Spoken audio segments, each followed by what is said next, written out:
Hello, everyone, and welcome. We're just going to give folks a couple more minutes to log on.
Okay, we will go ahead and get started today.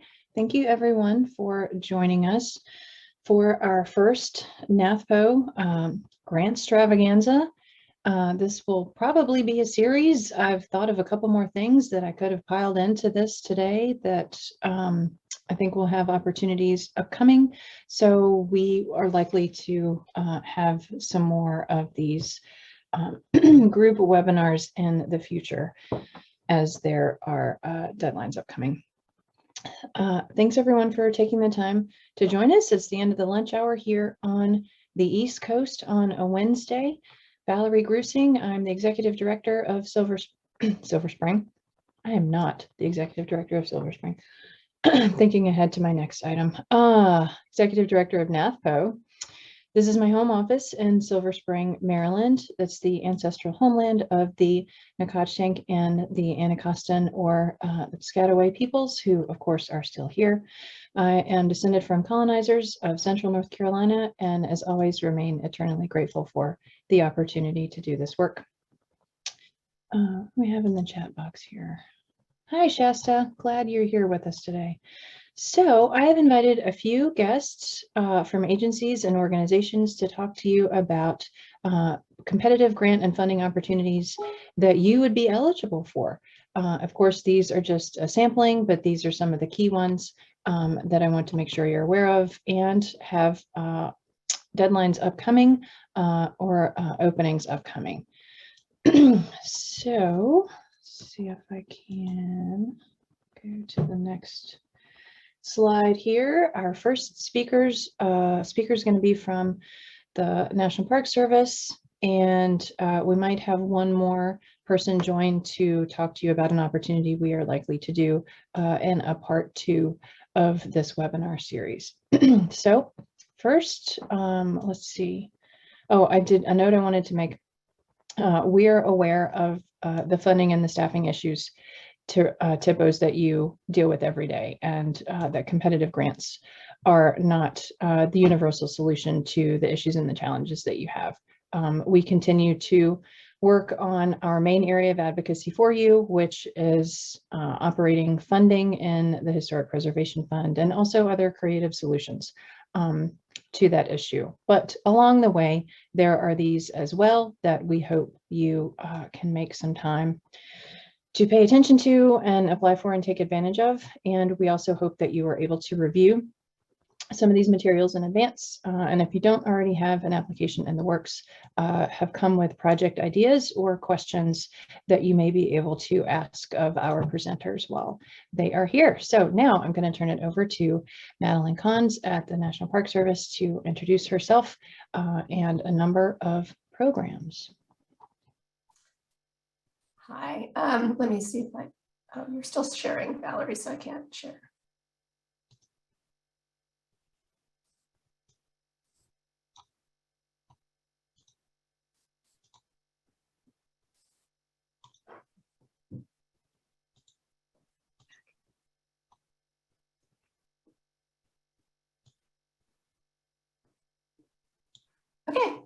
As Valerie said, my name is Madeline Kahns, and I work in the State Tribal Locum Plans and Grants Division at the National Park Service. Let me just start off by telling you a little bit about our division. Sorry, okay. Our main task in the State Tribal Local Plans and Grants Division, which we are affectionately known as STEEL-PIG to shorten our acronym, is to administer funding provided through the Historic Preservation Fund, and which are appropriated by Congress. One of our key tasks is to fund historic preservation grants to the SHPOs and the TIPOs, the Tribal Historic Preservation Offices. Those offices, both the states and the tribes, receive annual funding to assist in their preservation efforts. While I'm not going to cover them today too much, I'm happy to answer any questions about them.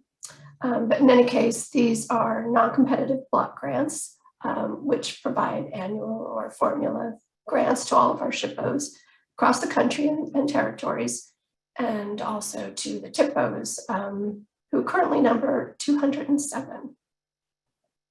Go to, sorry, my screen is not cooperating.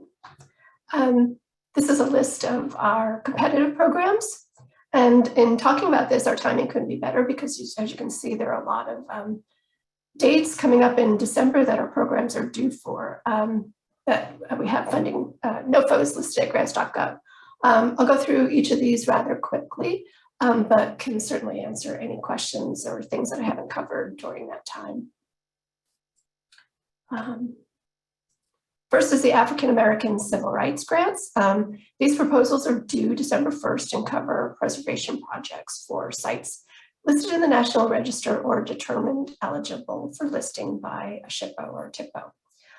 And they also include National Register districts. Tribes are eligible to apply if they have any African American related events or sites. These usually include repair and development of properties or history grants, including oral histories, exhibits, surveys, etc. So basically, these are grants for preservation projects, repair and rehabilitation of buildings or sites. They're not a matching grant, so there's not that requirement. As you can see, Congress has increasingly appropriated money to this program since 2016. Typical construction projects can be up to $500,000. History projects are about up to $50,000, and those include, as I said before, oral histories or survey projects or exhibits and that type of thing. Again, tribes are eligible to apply if there's some kind of African American civil rights grants that happened in your area. The next program is our HER grant, which is the History of Equal Rights. The goal of the History of Equal Rights grant program is to preserve and protect sites associated with efforts to achieve equal rights. The History of Equal Rights grants are not limited to any specific group and are intended to include the broadest possible interpretation of equal rights for any American. This is open to federally recognized tribes, Alaskan Natives, and Native Hawaiian organizations, in addition to nonprofits and other groups, states, and CLGs. This is typically $75,000 to $500,000 for rehabilitation and repair to buildings and sites. This is only a repair. There are no history grants for this. Although pre-preservation studies such as structure reports or preservations of plans and specs are allowable, and those projects can range from $15,000 to $50,000. I'm not going to talk too much about this, but this is a program that we have, HBCUs, again, a repair and rehabilitation grant program available to those universities that have National Register properties on their campuses. I wanted to include it though, because it is one of our programs and we definitely would like to spread the word about it. Our next one is our Save America's Treasures grant, which this program is also open to tribes, and we have a few tribes that have received an SAT grant. This again is for preservation or conservation work. So repair and rehabilitation on nationally significant properties and collections. They must be designated at the national level. As you know, as you may or may not know, that National Register properties can be designated at 3 different levels: state, local, and national. So the Save America's Treasures program is to be at the national level. Properties and can include historic districts, buildings, sites, structures, and objects. As I said, we have had tribes apply for this and receive that, but we would like to see more. Collections are done in partnership with the NEA, NEH, and the IMLS, and include artifacts, museum collections, documents, sculptures, and other works of art. Any type of collection is eligible for this type of grant. However, this is a matching grant with a 1-to-1 match required by the grantee. Excuse me. So for example, if you apply for $250,000, then the organization must also contribute that amount to the project. And then those funds must also meet all the federal requirements and conditions that the grant funds would have to meet as well. So usually these are about $125,000 to $500,000 for sites, and for collections it's $25,000 to $50,000. These are due December 14th. So hopefully you can prepare to get that in. It's one of our biggest programs. It was started as a millennial project, and Congress didn't appropriate any funds after 2010, but it has been picked up in 2017 or 15, I'm trying to remember now. And it's been going ever since, so we hope to continue that program. Tribal Heritage Grants. I happen to be the lead for this program. It's open to all federally recognized tribes. That includes TIPOs. Alaska Native villages and corporations and Native Hawaiian organizations.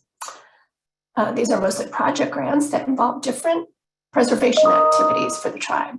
There are specific categories, and hopefully you've read over the fact sheet that I sent.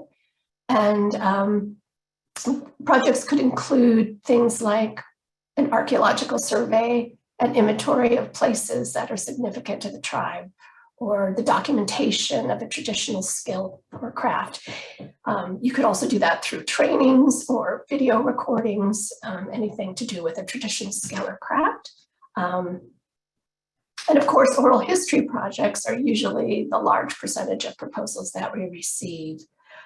However, there is also an education and interpretation category, which is more of a catch-all for different projects involving different historic preservation activities. Things that would be included under this might be something like exhibits or a museum project or a trail project, whatever is a cultural heritage preservation project that the tribe might want to submit. There's also preservation planning. That's covered, planning to become a TIPO. GIS projects, that would be under planning. Those are also eligible. But again, it's a competitive program, so it needs to be a good proposal. These projects range up to $50,000. But in addition to those projects that I mentioned, there's also a repair and rehabilitation project, component that includes National Register sites up to $65,000. That's for repair and rehabilitation of a National Register site. Those do not need to be nationally at that national level, just state or local. Also, pre-construction planning studies or plans and specs for any National Register property site are included up until there. Next is our Paul Broom. I should have said that there's no match requirement for the Tribal Heritage Grants. We should be posting those soon, probably by December, I would hope. So you typically have about 60 to 90 days to apply for those grants. And of course, you can always go to the website and view last year's application and the procedures, because they don't change that much, just to get a heads up on how to start your application and your proposal. Next is the Paul Brun Historic Revitalization Grants. And boy, we would really love to see a proposal come in for a tribe on this program. This one's a little different than our other project grants, as the grantee subgrants to National Register properties and sites. So the grantee designs and administers their own competitive grant program, where they determine what sites can receive a grant. This is for repair and rehabilitation of historic sites only, National Register properties. And again, it would be the grantee would get the grant. They would come in with a proposal saying, you know, we plan on maybe this, thinking of several maybe National Register sites, they would get a certain amount, and then they can divide that cost up to different sites within their subgrant program. It's a little bit more complicated, but can be done. Let's see. Some other requirements on this grant is that they must be in a rural area. And as I said, they must be listed in the National Register, or they can be determined eligible by a SHPO or a TIPO. So that is a little difference. They can be an eligible property. The main goal and component of this grant, though, is that it needs to have an objective of supporting economic development in rural communities. That's the basis of this grant program, is that it will spur, you know, revitalizing these properties will spur economic growth. So that would have to be really in your proposal. The grantee can apply for up to from 200,000 to 750, or so 750,000, and then they could divide that up into a subgrant program. Happy to answer any questions about those later. And like it says, we should be posting those on grants.gov as well. Underrepresented community grants. This is a grant that's awarded to assist in the designation of historic properties that are associated with communities currently underrepresented in the National Register of Historic Places and among National Historic Landmarks. The grant covers everything from survey, inventory, and the preparation of a nomination for the nomination to be submitted for the National Register listing. You can hire a contractor to do this, so you know, or you can have a survey done. Tribes and TIPOs are encouraged to apply for this grant as well. There is no match required for this grant, and they range from 25,000 to 50,000.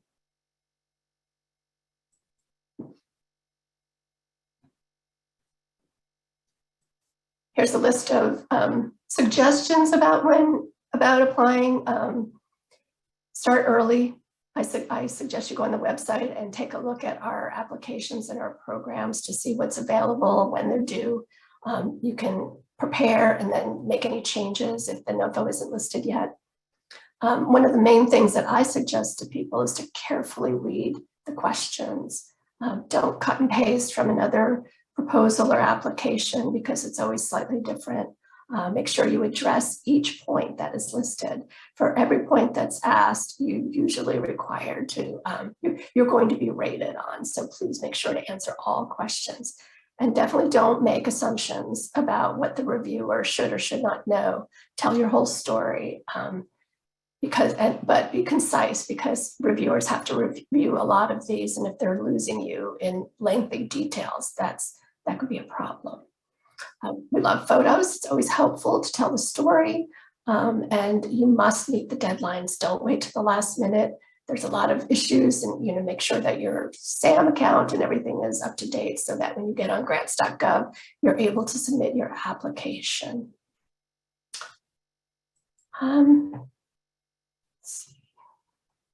think that's all I have for right now, but I can certainly answer any questions now, Valerie, or if we would want to go on and go through the other programs and answer questions later. Let's take a few minutes for questions for you, Madeline, before we move along. Does anyone have any questions or comments for Madeline Stewart? Can you?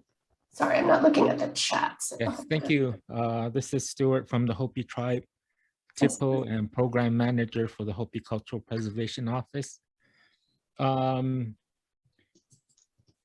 trying to establish the Hopi Tribe's presence in terms of how the National Park Service awards cultural resource firms in awarding them projects for I guess different projects within their boundaries of their park in Arizona. This usually requires or involves cultural affiliation studies, ethnographic studies, and a lot of times CRM firms will apply to do work on behalf of the tribe without the tribe not knowing. And this involves universities until the grants are awarded to universities and individual CRM firms, and then they reach out to the tribes, say we got this money and you know, we want to do this study on your behalf. So to me, that kind of irks me, and I've been trying to reach out to different individual park services in Arizona, New Mexico, Colorado, to get away from that culture, because the way universities and CRM firms conduct interviews and research kind of is, I don't want to say it's not right. You know, they have recorders in front of our elders' face, you know, and it's more intimidating than having to work with their own tribe, and, you know, be comfortable with information sharing. So I got as far as one of the park employees suggested that the Hopi tribe become a cooperative ecosystem studies unit's national network partner. And I wanted to see if you had any information on that program, and if that requires a council resolution to be that partner, so that the National Park Service can work directly with the tribes instead of having to bid out work for their projects for cultural components of their plan in national parks. So I just wanted to see if you had any information on that, or if you can get me information. Sure, I can certainly get you information. I mean, that's done, that I don't have any knowledge of those programs at all. I'm aware of them, and that's ethnographic park through the parks, and that's done at the regional level, I believe. And then how many are tribes only allowed to have one grant in a fiscal year, or can they apply for multiple grants within the fiscal year? I'm not familiar with those grants, so I don't know. But I mean, the grants that you presented on. Oh, these, yeah, well, we only present them once a year, so they're not like a rolling grant. So each year we have it, like these are due pretty much in the next month or two. Most of these grants will be either due or posted on grants.gov, and then we won't be posting or taking any other applications until the next year's cycle. So, can tribes apply for more than one grant? Yeah. The only grant that you cannot have more than one is the SAT grant, and that's everybody can only get one SAT grant throughout the organization's lifetime. So, but the other grants you can apply for two, but then you'll be competing against each other within the program. But you can certainly apply for a URC grant, an underrepresented community grant, and a tribal heritage grant at the same time, or a Broom grant and an SAT grant. You can apply for any of those grants. And then one more thing before I let you go. Sure. Your slide on the with the Mimbres pottery, the Hopi tribe, Acoma, Zuni, Laguna, and Jemez have been diligently working in trying to prevent funerary objects from being displayed. And as I recall on your members' pottery, that seems to me like that's a funerary object. So I would Well, I certainly recommend apologize for not that. showing those kind of items on your presentations. I Thank you. certainly apologize for that, and I'll take it off if that's the case. And that was an SAT grant collection project, so Thank you. thank you. Okay, thank you, Madeline, for that information and for fielding those questions. Thank you, Stuart, for asking those questions and for making us aware of that situation. I also apologize for that and hope that you can accept that from NATHPO and appreciate you you bringing that to our attention. That is a great question about a CESU, actually, and one that I have just begun investigating myself for NATHPO. I had a conversation with the National CESU coordinator a week or so ago, so I'm going to send this question right off to him about tribes becoming members, because that didn't come up. And he's pretty responsive, so hopefully I can get an answer to that in short order. It's something that we're planning to do. We're planning to fill out the paperwork and become a member of possibly the California CESU, so that we have a funding mechanism in place as well, which could, in theory, be helpful for some of the things that we need to do with tribes. But it sounds like the magnitude of work that you're talking about would be beneficial to be a member yourself. So I'm really glad that you asked that. Moving right along, our next presenters are from the National Trust for Historic Preservation. We have Renee Coleman and Nikki Van, who are going to talk to you about a new opportunity that they're excited to share with you, as well as some other ones that the Trust has recurring. Hi, thank you. My name is Renee Coleman. I'm with the National Trust for Historic Preservation and very pleased to be speaking with you today. I am with the National Trust for Historic Preservation, which some of you may know is a national nonprofit organization chartered by Congress back in 1949. And since the 60s, we have been giving out grants to encourage preservation.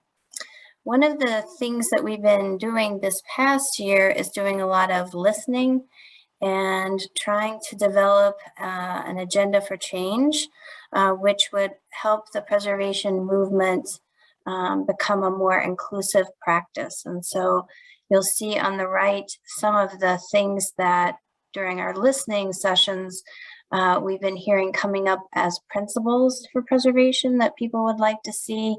And then on the left, some of the goals that people have repeatedly brought up. And one of those is a truer history. And so very much interested in trying to figure out ways that we can help contribute to that effort. And so that's why I'm very excited about the grant opportunity that we have coming up. So I've put up there a blog that we released yesterday about this, and we're going to be speaking at a more, getting more and more feedback as time goes on, but we are having a national conference next week where we're going to be honored to have Secretary Holland speak to the attendees, and I hope that she'll be able to talk about the need to tell a more full and complete story. And with that, I'd like to introduce my colleague, Nikki Van, who directs our grants and awards program, and she will be walking through a new grant program that we're going to be launching on Monday.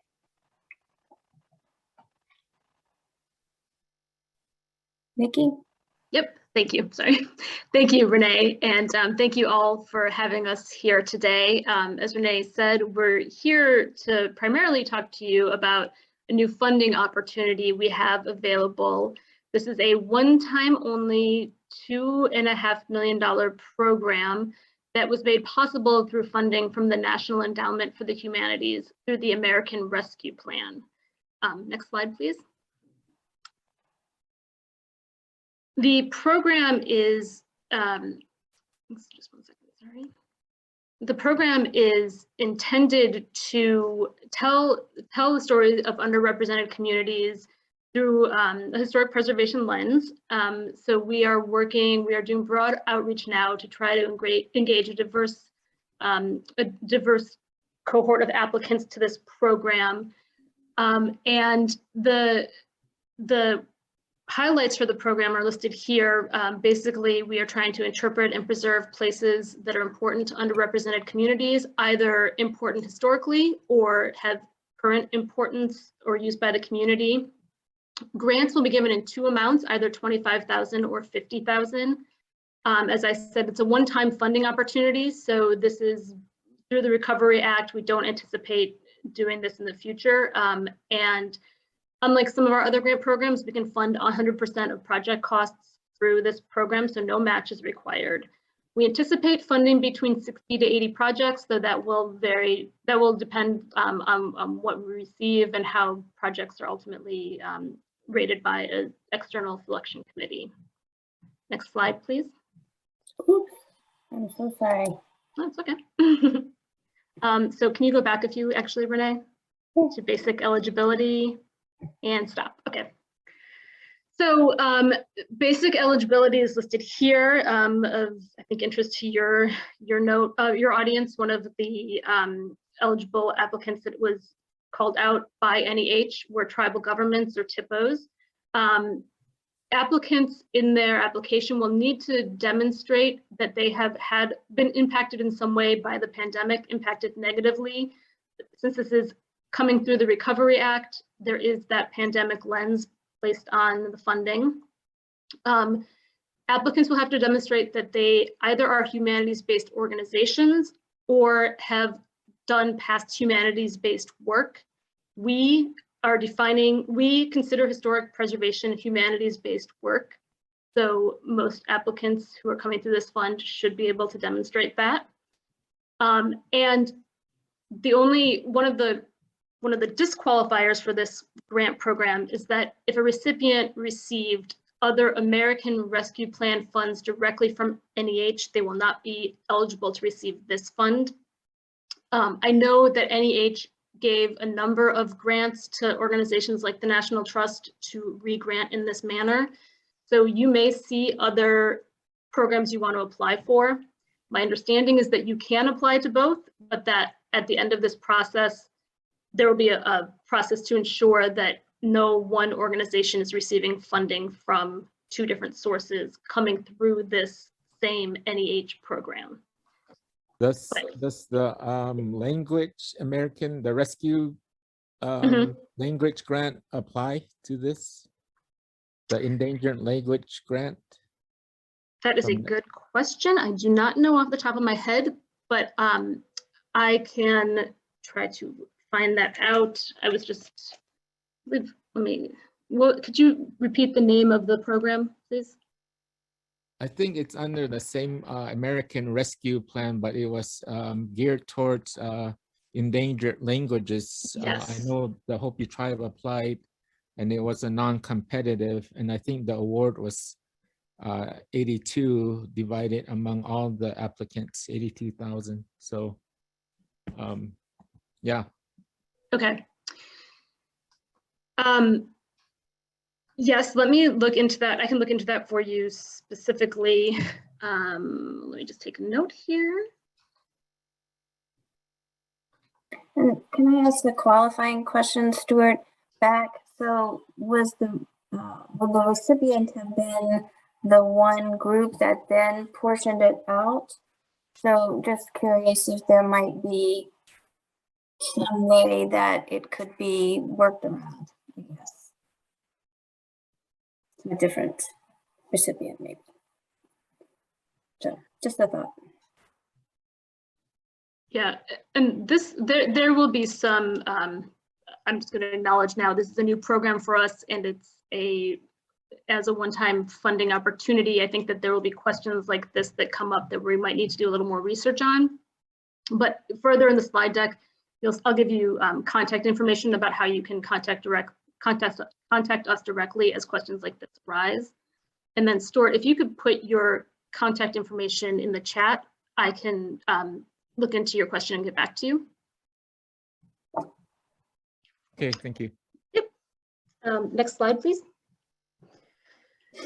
So we are funding through this program in 4 different categories.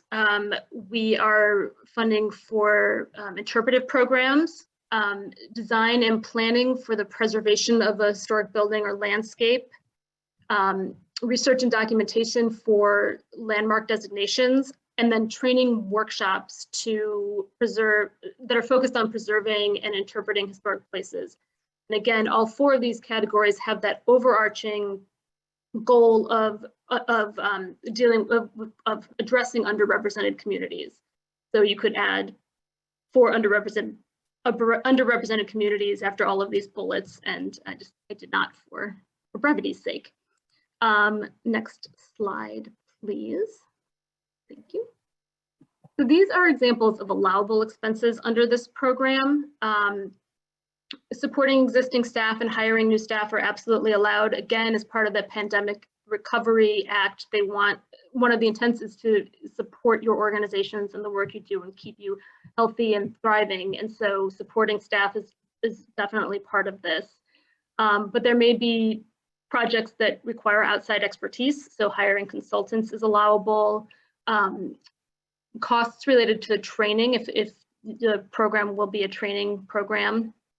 And then design costs for educational and interpretive programs, and then design and marketing and producing printed materials or other media that aid in these efforts. The one thing, there are 2 things that I want to note that we cannot fund. One is construction costs. So there is no brick and mortar work that will be funded by this program. And another is the creation or performance of arts.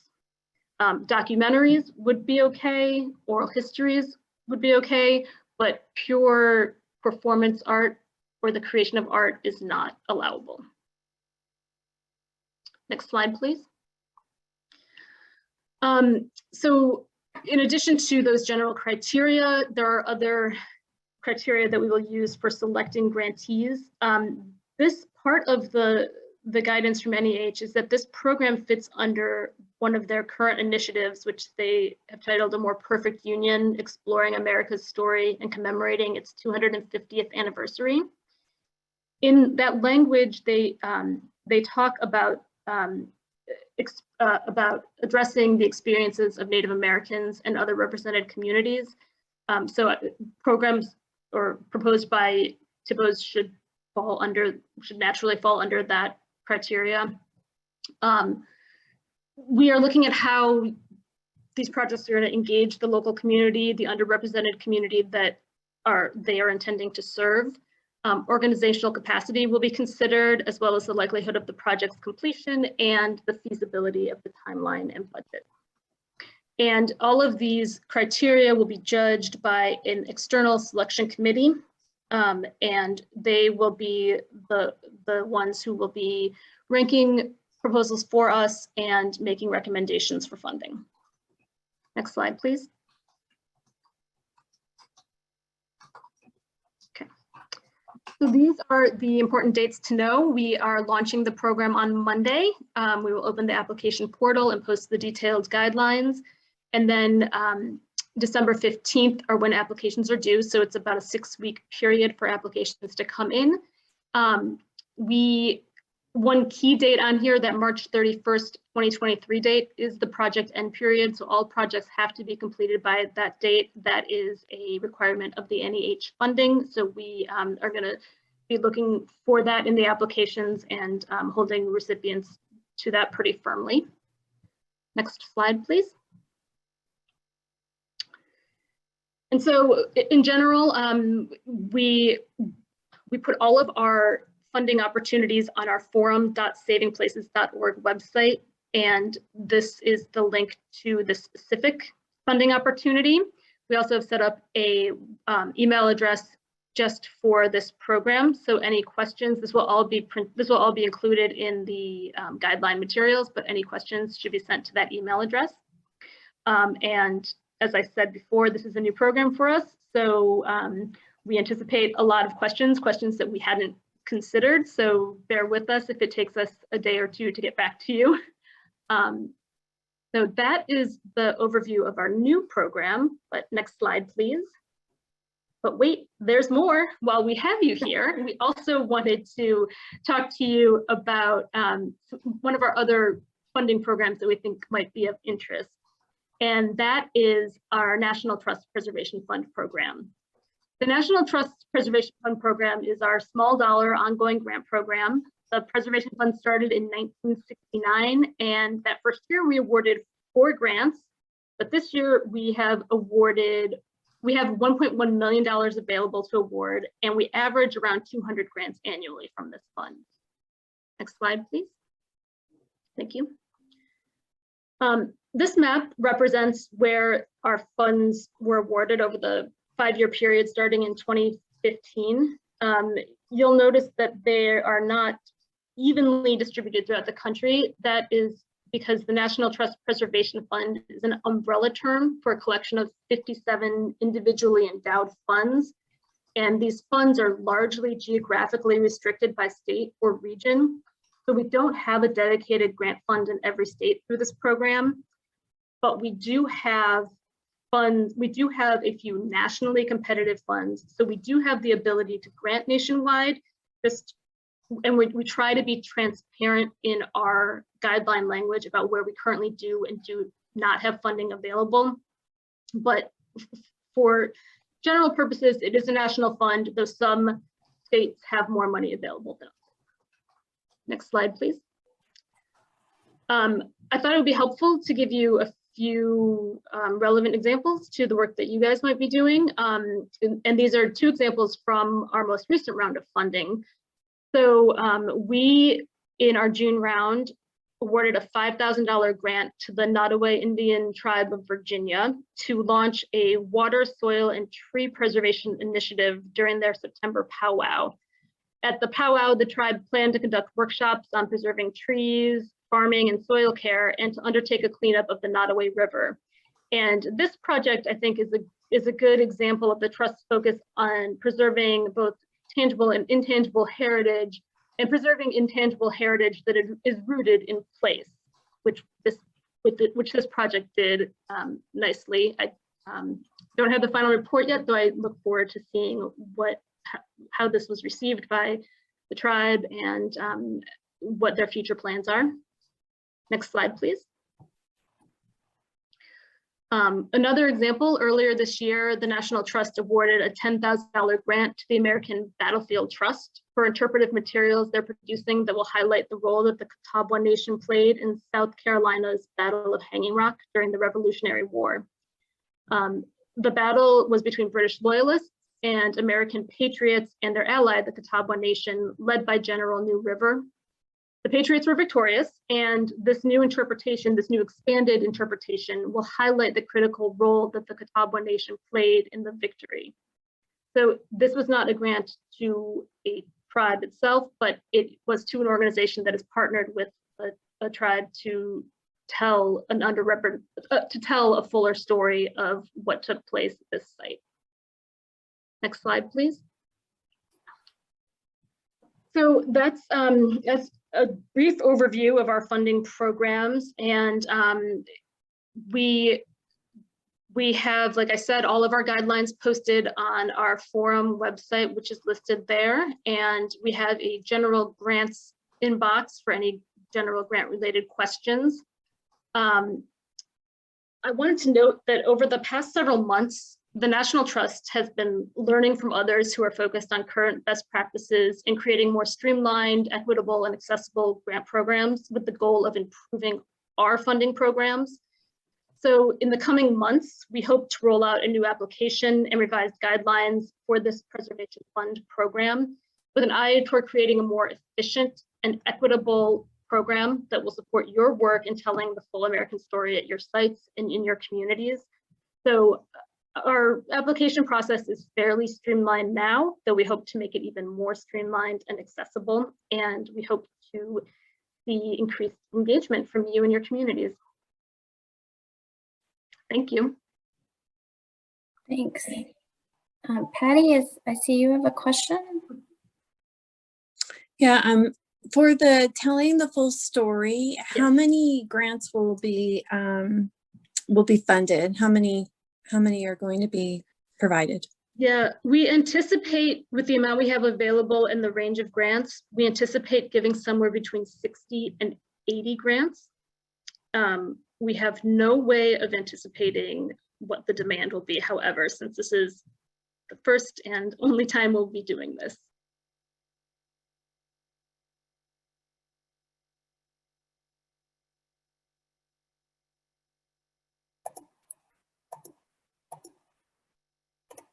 Other questions? It's Patty again. I'm on the National Trust Yep. page for telling the full history preservation fund. There's Yep. no link to the grant application. Where do we find it at? So the guidelines, the full guidelines and the application are launching on Monday. So we will post all of that material Monday morning, morning, early afternoon. And it'll be on this page? It will be on that page, yes. So that page will look different if you come Monday late afternoon. Thank you. Yeah, no, thank you. Thank you, guys. Yeah. Yes, and thank you, Stuart, for putting your email in the chat. Any more questions for Renee or Nikki about this?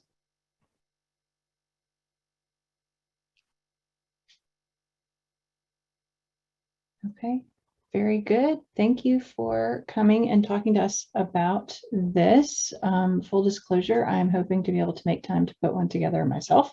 So we'll be taking a further look at that. Wonderful. Oops, I'll put that back in full screen. Okay, our last round of speakers today are coming to us from the Institute of Museum and Library Services and already sharing their screen. This is great. You guys are ready. So I will turn it over to Mark and Anthony to introduce themselves and tell you about their opportunities. Thank you, Valerie. I'm happy you can see the screen. That confirms that. So, and can you hear me clear enough? Yep, perfect. Perfect. Okay, thank you so much, Valerie. Well, it's a pleasure to be here with you, and we're going to round out our presentation today with some information about funding opportunities at the Institute of Museum and Library Services, also known as IMLS. And I am going to be co-presenting today with my colleague Anthony Smith in the Office of Library Services. So we will begin by talking about some funding opportunities through the Office of Museum Services. So a little agency intel here. The IMLS agency has two primary grant offices. There's the Office of Museum Services and the Office of Library Services. And each office has their own programs, which we'll be focusing on today. And I'm going to start with the museum opportunities. And I'm going to start with the program that I think is going to have the most relevance for this presentation for the audience participating today. And the first thing I will say for all of the programs I mentioned for the Office of Museum Services is that there's a date to keep in mind. It's November 15th, 2021. That is the deadline for all of our programs in the Office of Museum Services. So that's coming up. It's about 2.5 weeks away. So you may be hearing me say that date several times throughout this presentation, but I just want to make sure you're aware of that. So this program, the first program I'm going to talk about is the Native American Native Hawaiian Museum Services Program. This program, which has been in existence since 2005, has a primary goal of enhancing museum services, primarily to sustain heritage, culture, and knowledge among Indian tribes and organizations serving Native Hawaiians. The duration of the projects usually go from 1 to 2 years, and the funding levels, as you can see, is anywhere from $5,000 to $100,000. And what's important to note is that cost share is not required. It is permitted, so your proposal, your application and project can include cost share, but it's not required. And actually, it's not even a review criteria. So we keep it as open as possible so that folks can apply without having that burden of trying to meet a cost share. As I've just mentioned, the deadline is November 15th. But what I want to really focus on now is eligibility. This is a very unique program for us because in most of our programs, and I'll share some information in a few slides about some other programs we have, you have to have a museum in order to be eligible, not in this program. This program has two organization types that can be eligible. First is a federally recognized tribe. That includes Alaska Native villages and corporations. So it's any federally recognized tribe, recognized by the Bureau of Indian Affairs. Automatically, you're eligible for this program. The other groups that are eligible are nonprofit organizations that primarily represent and serve Native Hawaiian history and culture. So it's a very unique program in terms of its eligibility, and it's actually very flexible in what we fund. And although you'll see the word museum in the title, it's really about museum services. So your tribe does not have to have a museum or a cultural center in operation in order to receive funding in this program. The projects we fund offer museum services. So, and I'm going to get into some examples in a second. So even though the word museum's in the title, you do not have to have an operational museum in order to be eligible. You just need to be a federally recognized tribe. Now, this program, unlike some of our others, does not have program and project categories. However, it does have programmatic goals. It has 3 goals, and within each goal, there are anywhere from 2 to 4 objectives. And the objectives really kind of lay out the types of projects we support and that we have supported in this program. So the first goal is really all about learning experiences. It's about providing learning opportunities across ages, across backgrounds. It's about, providing cross-disciplinary learning and discovery about all different kinds of topics. So in this with this goal, I should say, it's not a category, with this goal, we fund projects that are very often focused on programming opportunities. We fund adult programs, school programs, early childhood programs. We also do a lot of exhibition sort of design and research and fabrication and installation of exhibits. And so you would sometimes think, well, that means you have to have a museum for that, but that's not the case. We have funded projects in which, for example, maybe the tribal headquarters has, the building has some space where, you could put a gallery or some exhibition materials, interpretive elements for visitors. So the exhibition can take place in something other than a museum.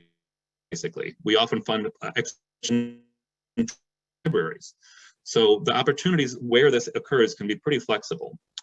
We also do support programs that support in-school and out-of-school programs, such as opportunities to develop curricula with local schools, opportunities to plan for field trips. Of course, lately that has been more on a virtual level than in person. And then we also, support kind of the growth and development of Native American and Native Hawaiian museum professionals. So we're talking about opportunities to attend conferences or other learning opportunities, perhaps online courses. So really, as I pointed out, this goal is all about offering learning opportunities to various audiences. And the second goal is really focused more on building the capacity of the tribes and the organizations that primarily serve Native Hawaiians. So we're talking about, again, more professional development opportunities, the recruitment of museum staff, if you do have a museum, or people who are going to do museum type work. So what we also fund quite a bit, and what is sometimes lost, is we fund planning projects, a lot of planning projects. So if you are, for instance, thinking about opening a museum, and you need to do some sort of audience engagement or plans with your community, your tribal community, and those around your tribal lands, you can request funds and actually do that kind of front end work, that planning, to help you get started with that. Or interpretive planning. We just funded a couple of projects this past cycle that were focused on developing an interpretive plan. So these are all documents that really help lay the foundation for these kind of museum goals, these museum services that tribes can do. There's also going to be technology upgrades. We've funded projects recently in which a tribe did not have a really, what they considered a functional website. They weren't able to get a lot of information out to their community members in a reliable way. So we were able to provide some funds to upgrade their website to allow the ability to add online learning resources. So it's not just about building the capacity of individuals, but also like sort of the structure of your tribe and your museum services. And the last goal of this program really focuses on caring for collections. Which can be very, very broad. We're talking about basic collections management needs, maybe inventorying some material you have, cataloging it, purchasing some collections management software to make sure you're tracking it well and making sure that everything's accounted for. But it also, we support actual treatment, conservation, bringing people in to help, conserve items in collections. We also provide a lot of funding for digitization activities. And that could be, paper collections, it could be 3D collections, whatever the material is you have, but we do fund a lot of projects that involve digitization. And we also recognize that language preservation is a key need. And so many of our projects, really work toward providing, opportunities for language preservation, either through, through releasing publications, providing, online classes for language learning and retention. And that also includes, we do a lot of oral history projects, and not just those that are capturing oral histories right now in present time, but we've provided funding to give tribes money to digitize their oral history collections, because they were recorded, even 10 years ago. There was a whole different world in terms of the media to record things. So in some cases, they have old cassettes of recordings, and they need to have them digitized to make sure that the information doesn't get lost and that it's retained and backed up. So we provide funding for those types of projects as well. So that's kind of a broad overview of our Native American, Native Hawaiian Museum Services Program. I want to end on it by sharing a little bit about the funding. So every year, we offer this program every year, and Anthony can attest to this when he speaks too, always based on the availability of funds. As a federal agency, we do rely on congressionally appropriated funds every year. That said, this program in particular has done really well in terms of growth. When it first started, it received only about $750,000 back in 2005. And in the past 3 years, there have been substantial increases, to the point now where we had a $500,000 increase last year, which was on top of another $500,000 increase the year before. So last year's funding, appropriated funding, was $2.27 million, which was a considerable amount, because just for perspective, last year we received 34 applications, 30 of which were eligible, and we funded 26. So it's a very good opportunity. It's not as competitive as some of our other programs. So it's something I really want to sort of highlight, that it's receiving good support from appropriated funds from Congress, and at its current rate, it's a pretty good success rate. Let's put it that way. So I'm going to round out some of our other funding opportunities with a slide that I hope you can read. But we do have some opportunities. So if there are many tribes that actually do operate museums and cultural centers, those that would meet our museum eligibility criteria, meaning, basically having collections being open to the public, having staff. And so I just want to quickly sort of highlight these 4 programs. And I'll start with Museums for America. This is kind of our flagship program. It's been around since 2003, and it's our largest program in terms of appropriated funds, in terms of applications received, and in terms of awards made. And it has 3 categories, which, if you'll look closely, really kind of reflect a lot what I just said about the Native American, Native Hawaiian program, in that there's a learning category, there's a community engagement category, and then there's a collection stewardship category, again, about taking care of collections. So the point of that program is it gives grants to strengthen the ability of an individual museum to serve its public. What you'll also notice is that the award amount request is different. It's $500,000 to $250,000. So for tribes that do have museums and they want to maybe consider, a project scope that's a little bit greater than what we can provide in the Native American, Native Hawaiian program, this might work. The only caveat is that this program does have a 1-to-1 cost share requirement. So that's something to keep in mind. On the other side of the coin, we have the Inspire Grants for Small Museums, which is essentially exactly like Museums for America, but as the name implies, it is totally geared for small museums. The categories basically are the same as Museums for America, and again, we fund almost the exact same types of projects as we would in the Native American, Native Hawaiian Museum Services Program. So what you'll also notice here, though, is these are scaled back a little bit. So the award amount is $5,000 to $50,000, but again, now here the cost share is not required. So it provides that extra sort of leeway for some small places who may struggle to make a cost share requirement to not have to worry about it. And then we have our Museums Empowered program, which has been around for about 7 years now, I think. And its funding amount matches Museums for America. It's $500,000 to $250,000. But this this program has a primary focus of supporting activities for professional development and capacity building in museums. So as I mentioned in previous slides, all of our programs support professional development opportunities. We think it's really important to either, if you're emerging professional, a mid-career professional, whatever level you're at, to keep growing and learning, through your experiences as a professional. So this program is designed, and we have 4 categories where your project should focus. You can see there's digital technology, diversity and inclusion, evaluation, and organizational management. And so these projects really focus primarily on providing your museum staff, including volunteers, professional development opportunities. So that often involves using funds from IMLS to perhaps hire some consultants to come either on-site or provide online learning opportunities to grow and develop within these 4 categories. And the last program I'm going to talk about is actually our most competitive program, but I still wanted to mention it. It's our National Leadership Grants for Museums program. And as the name implies here, this is all about national impact. So these projects are you can see there's different funding levels because there are different sort of, there are no categories for one thing, which we used to have, but that got a little confusing. But the point of these projects is simply that the project has to benefit more than the applicant who receives the funding, meaning it's not just about the one museum. It is about supporting projects that will advance the museum field in some way. So that could be in a number of ways. It could be on a regional scale. Most likely it should be on a national scale. But something that, like, as an example, it's perhaps a museum is they're working with a rural school district to develop some online learning toolkits and resources that are pretty new. And so it's not just going to benefit that museum, but if those resources and toolkits can be used by other museums across the country and other organizations across the country to support rural school districts, then that's the kind of project we're looking for, because it has a benefit on a much broader scale than on just the institution who's receiving the funding. So what I wanted to really point out here, especially for the first, basically for all these programs, is that everything that you can see funded here in these 4 programs, we do fund in the Native American, Native Hawaiian Museum Service Program. It's very flexible, like I said.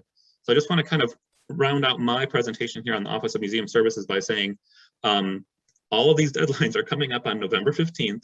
Like I said, that's 2.5 weeks away. So we hope that if you are considering something, or if you have an idea, that you still have some time. I think you should have some time to still put something together. But my contact information will be on the last slide with Anthony. And I just encourage you to, if you have any other questions that we can't get to here in this presentation, to follow up with me, and I'll be happy to try to work with you and answer any questions you have. With that, I think I'm going to pass it over to my colleague, Anthony. Thank you, Mark. Greetings, everyone. I hope you can hear me okay. If not, just give me a little nod in the chat. Hope your day is going well so far. I know we're all on in different time zones, but as Mark mentioned, my name is Anthony Smith. I'm the Associate Deputy Director in the Office of Library Services, which is the other half of IMLS, and really appreciate the opportunity to be able to share our programs with you all here today. So thanks for taking time for this. Mark, can you advance the next slide? Mark's going to drive for me here. I'm going to talk briefly about 4 grant programs currently offered through our office that support tribal libraries and archives. Did want to point out the 5th bullet, which is grants to states, which is also administered by our office through the state library administrative agencies. It really is a good idea to check with your state library administrative agency for specific information about this program in your respective state, if you're not familiar with this program already. A couple of things you should know. Every state library receives an annual IMLS allocation calculated from a base amount and population, and there's a 5-year plan that guides the spending of those funds. And every state handles their funds differently. Some invest in bigger projects at the state level. Others create Sub-award programs, it just varies from state to state depending upon their particular needs. The state profiles for this program are provided on our IMLS website, and really serves as a great entry point to check for state contacts, project examples, and highlights from the 5-year plans. And we certainly encourage you to get directly in touch to learn more about the state's approach. And I've provided the, well, I will provide the link in the chat to that webpage that I'm referring to. Mark, can you flip to the next slide? I'm just going to plug that in there. So I wanted to start with the Native American Basic Grant Program. And this program has 2 goals. Number 1 is to support, provide support for the development of core library services through collection access and support for a variety of information literacy services for the tribal community. Funds can be used for the acquisition of materials, both print and digital, and other types of library services that directly support tribal communities. It can also be used to pay staff hours or for consulting services. The second goal is targeted at helping to strengthen the skills of the library workforce. So this includes supporting the cost of training and participation at professional events, with the understanding that this oftentimes involves both travel and lodging expenses. Of course, that hasn't been happening a whole lot over the past 18 months, but we hope to at some point return to the state where we're all traveling. Next slide, Mark.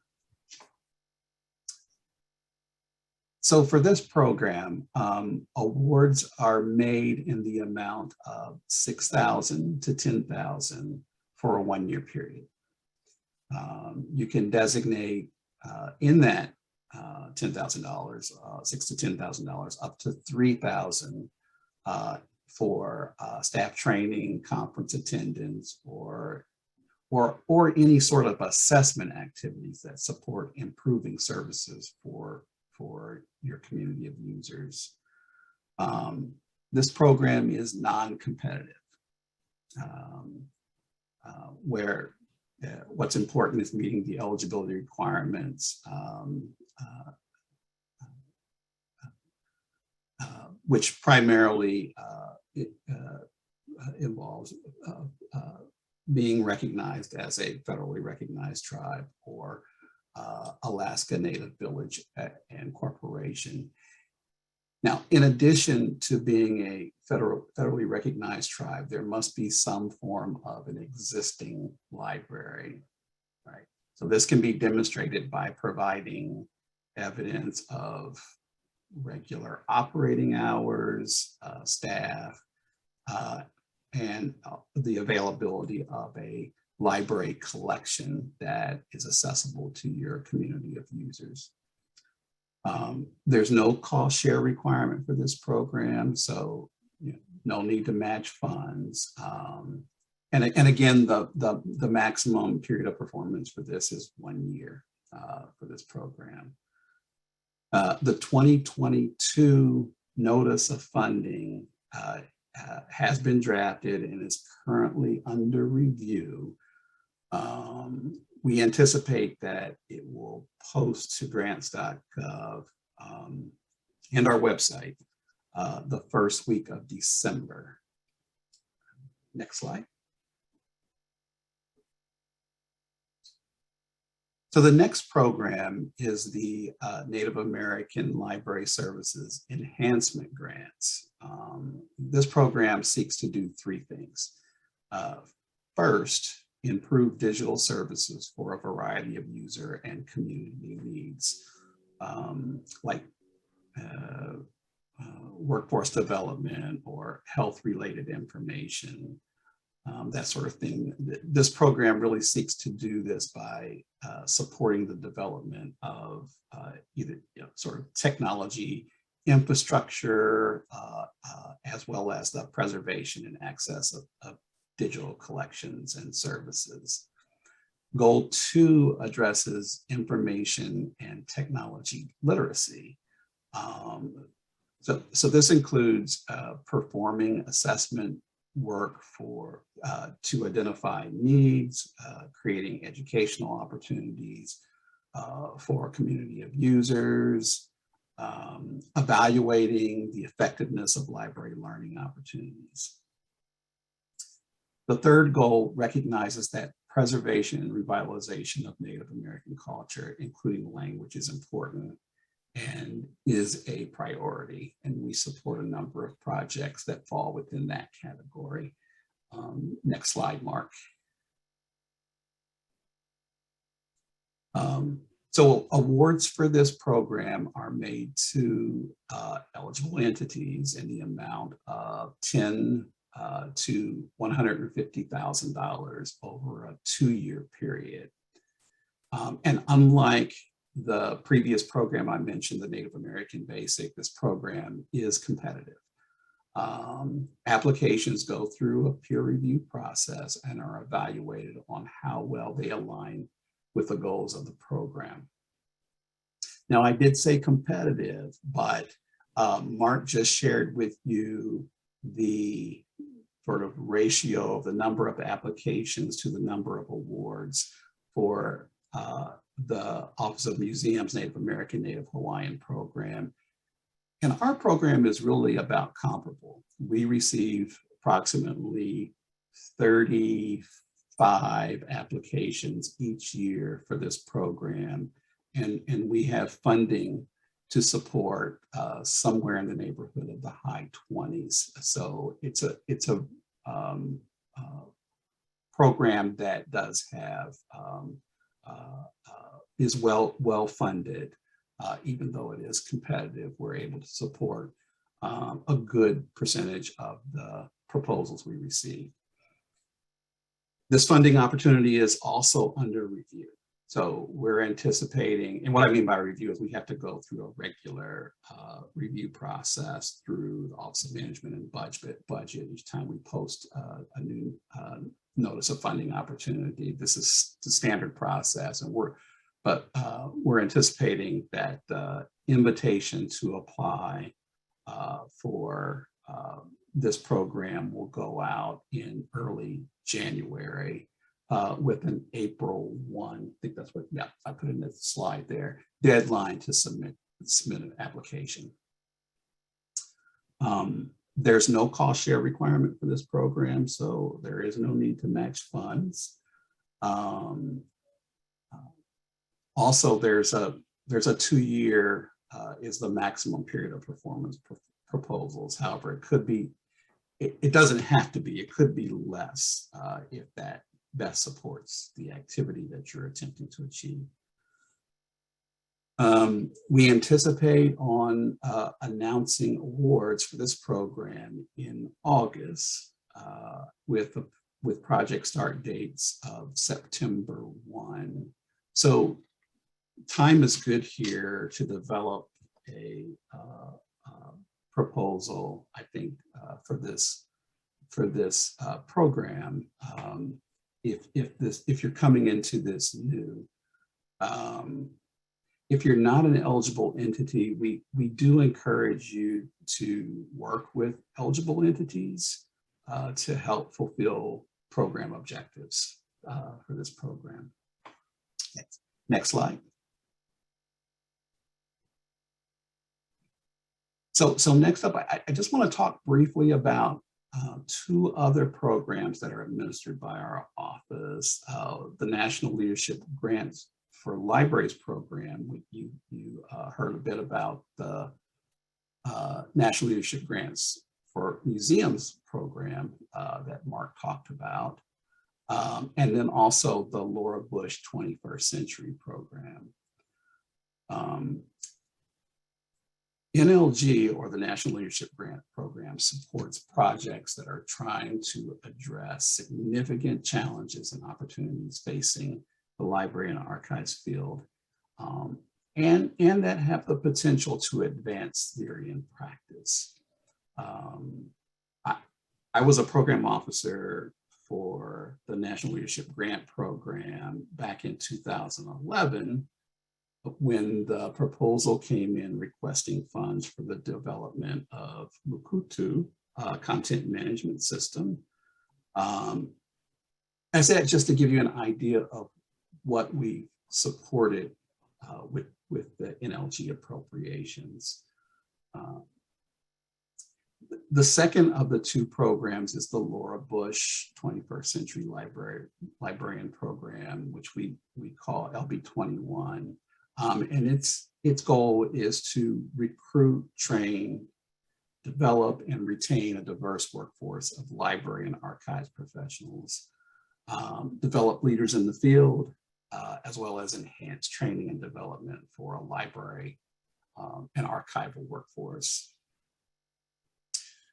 So both of these programs fund a wide range of activities that might include planning activities. Planning comes in many forms, but I think ideally the way we think about planning is that it will ultimately lead to a bigger sort of project implementation activity. We commonly see 1-year planning grants that are then followed by a 3-year, 2-year, 3-year implementation project. We also support research within this program as another type of activity.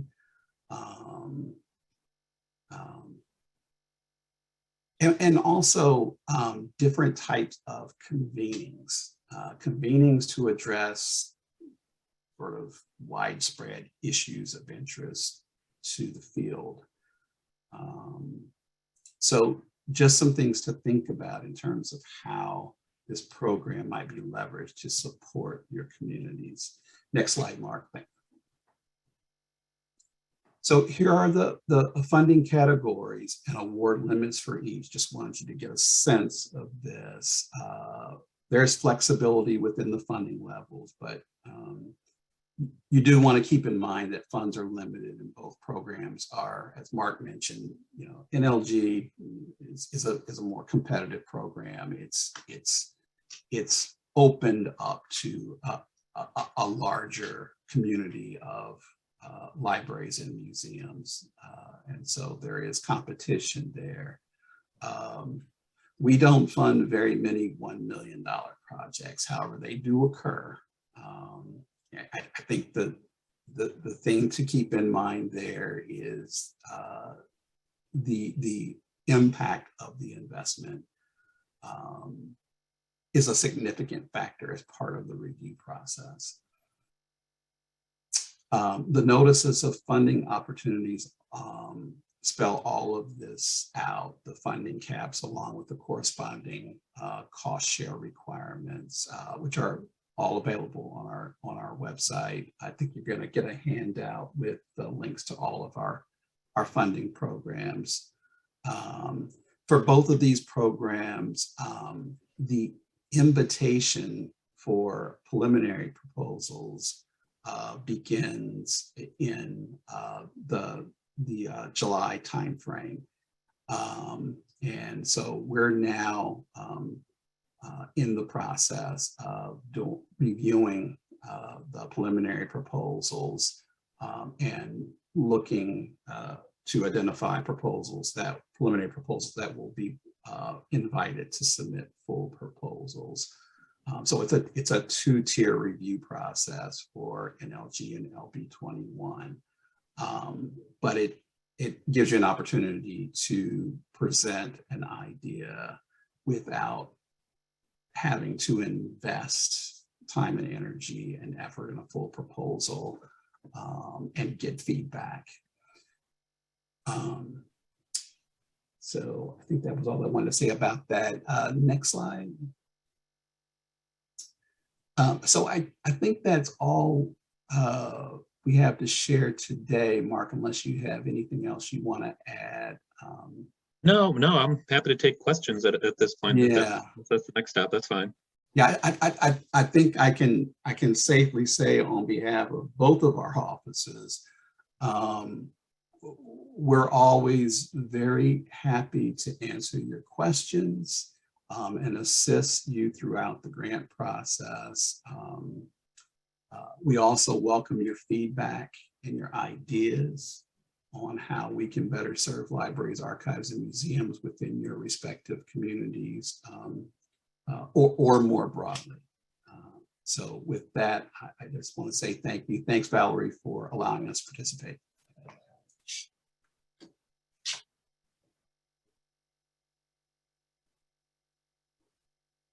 Very good. Thank you for that very useful information. Does anyone have questions or comments for Mark or Anthony?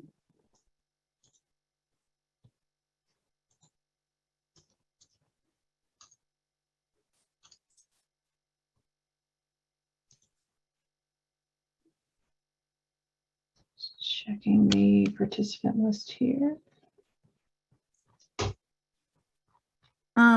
This is Lisa Martin with the Gun Lake Tribe.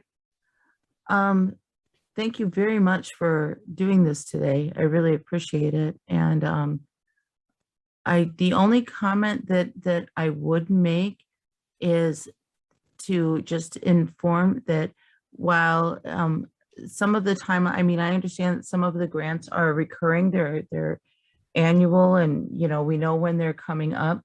But when we do things like this, it's important to note, I think, that while we can write the grant and get everything done within a short timeline, some of our tribal processes and policies take a little bit longer. So to get through the tribal process of getting approval to submit can take a little longer. So maybe a little longer timeline on informing some tribes that might not be as familiar with the annual processes for IMLS and NPS might be helpful for some of those tribes that haven't submitted before. Just because it takes us a while to get through all of our approvals to get everything through. It's, it is a tribal government, it takes time. But other than that, this is great. Thank you. Yeah, Lisa, thank you for that feedback. It's always good to know what sort of challenges, obstacles are there. We're learning. We just started a whole series of nation-to-nation discussions, and I think that one thing that's really helping us to better understand issues like technical capacity and so forth. So appreciate your comment.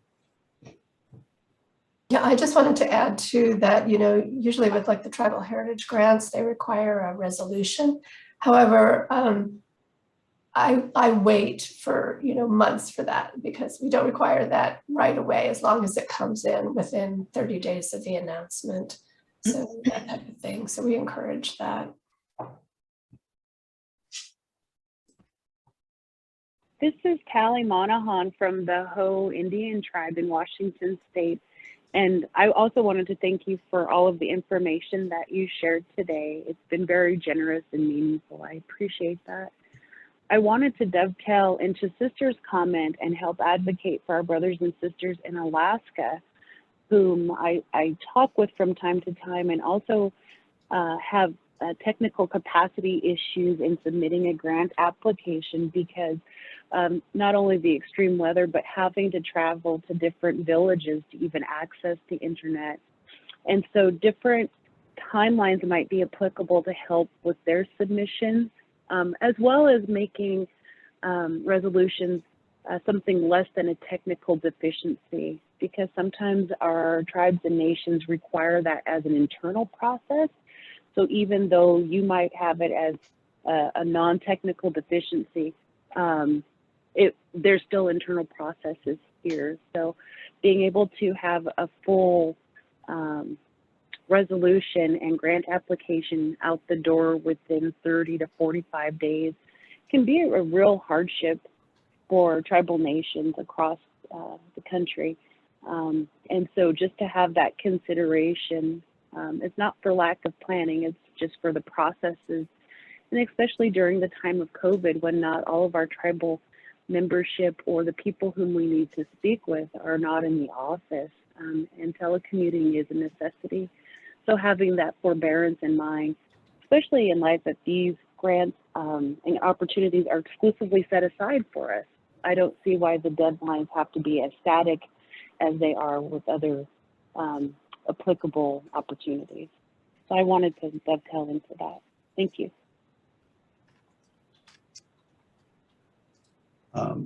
Valerie, if you don't mind, I can say there is actually a Native Hawaiian program that I did not cover that mirrors the Native American Enhancement Program pretty much in every aspect as far as timing, award amounts, and scope. It's very similar to that program.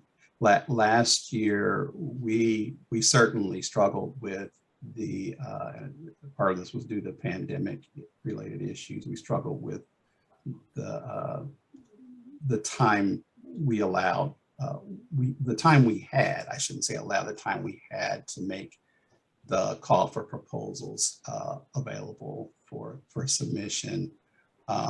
This year we're in a much better place. And so we're going to be able to offer the full 90 days of time, which is really the gold standard. What we try to achieve is the 90-day time for submission. And also, Kelly, I actually did a talk specifically with the Alaskan community last year. I did a presentation and it was well received and I think needed. So thank you for pointing that out.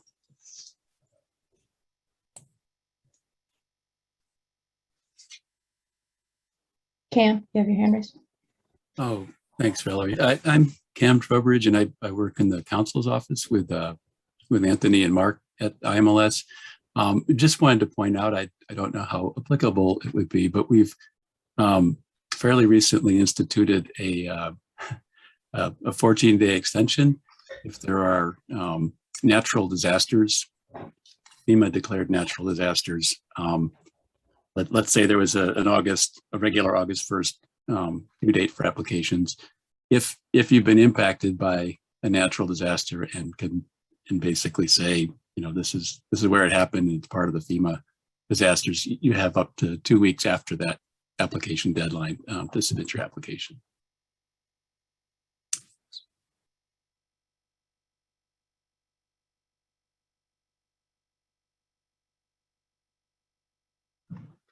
Hey, I wanted to add from the National Trust side, that larger opportunity we talked about does have a firm deadline, but the preservation funds, that smaller grant program, we have 3 deadlines throughout the year, and we can also accept applications out of round in emergency situations.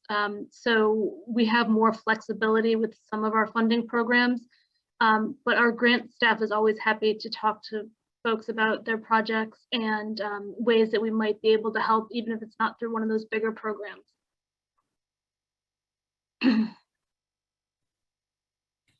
Lisa Martin again. I appreciate that because I think, having been a grant writer in my former life, I think that communicating with your program officer and with the staff, even as you're writing, is so important. And so I appreciate that you guys are so open to that. Thank you.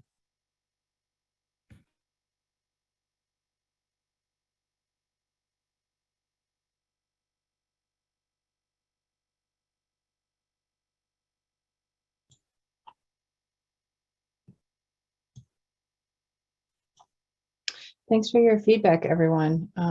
I think that the agency and organization folks appreciate that, and I'm sure that they will be taking it under consideration moving forward. Are there any more questions or comments for our presenters today? We have some time left. We tried to budget some time at the end for open questions and discussion. Do you have any project ideas that you would like to bounce off of people, or any other information that our speakers can help provide while they're here for you?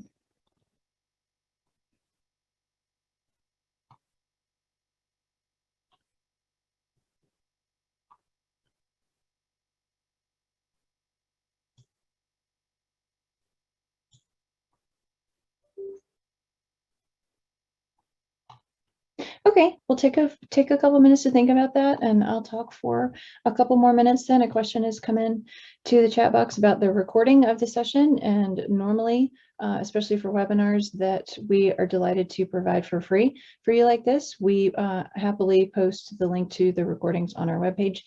Since we did have that problematic image earlier, we are discussing what to do about that with regard to the recording, and what kind of editing may be possible without losing the audio content there. At a minimum, we will definitely put the presentations, and Madeline, if you might be able to edit out that image and resend me the presentation, as well as the one-pagers. Those are already on our website, I believe, so those will be there for you, and we will also email out to all of our, not just registrants for this, but travel contacts as well. And that will contain the contact information for all of our speakers today, so that you can follow up with them one-on-one as needed with any specific questions that you may have. And I mentioned earlier, I don't think Christine is on. Christine, are you still on here? She probably had to go. No, Christine had to go. Christina Rato from NPS also popped in for a little while.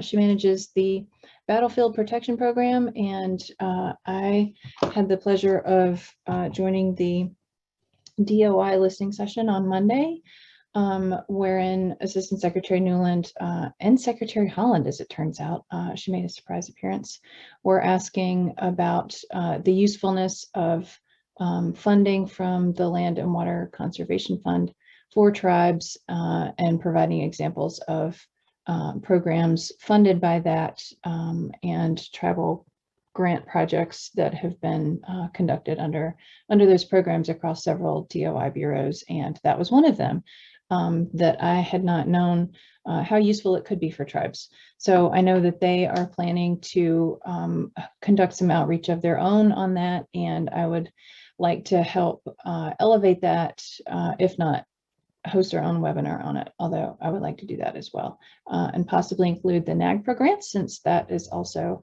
an other program that the Park Service has, to make sure that you guys know about that, what it is, and how to use it. And I have a not yet ready for primetime announcement, but I think that we at NATHPO are also in the planning stages of creating a many grants program that I'm hoping in the coming weeks we might be able to share some more information with you about. This will be a big landmark for the organization that we're really excited about. So we're hoping to have a continuation of this webinar. I know it's exciting. I've already said too much.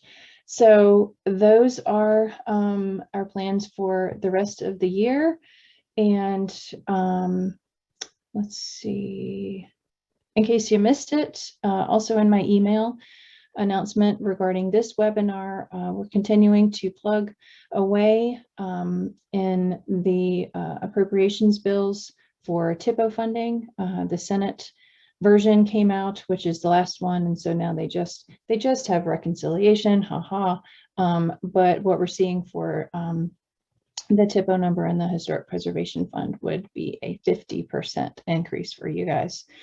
And even with more TIPOs every year, that would translate into roughly a 50% increase for everyone who applied last year. And so we're hopeful that that number can stay at that level. And we're also continuing our advocacy to raise the cap on the total historic preservation fund, since this would bust that cap, and we need room to grow. This needs to be the first year. This needs to be a stepping stone to that kind of growth every year, so that you guys actually have some operating funds, and I know how that goes. So thank you to everyone who helped get it to that point, sending letters to appropriators and making your voices known. That helped. And what else did I want to say? NATHPO conference. We're going virtual this year. Mark your calendars if you haven't already. January 25th through 28th. We're starting to get together our conference materials so that you will have a call for presentations coming to you shortly. And thank you, Miss Lisa. We appreciate that. Let's see. Yeah, we do have a new website on that note, and we're hoping TIPO's members that you've been able to create a login and access that part of our website. If you have not, our consultant Melissa is here for you, so please let us know. We're hoping to automate dues in that way, and also have a portal and a platform wherein you can communicate with each other, because you guys are one of the greatest knowledge bases that you have at your disposal. So let us know if you've not been able to do that. Any other questions or comments that you've thought of for our speakers today? Suggestions of things you'd like to hear about from NATHPO or your fellow TIPOs in the future? There's Melissa's email address. And as always, you know where to find me.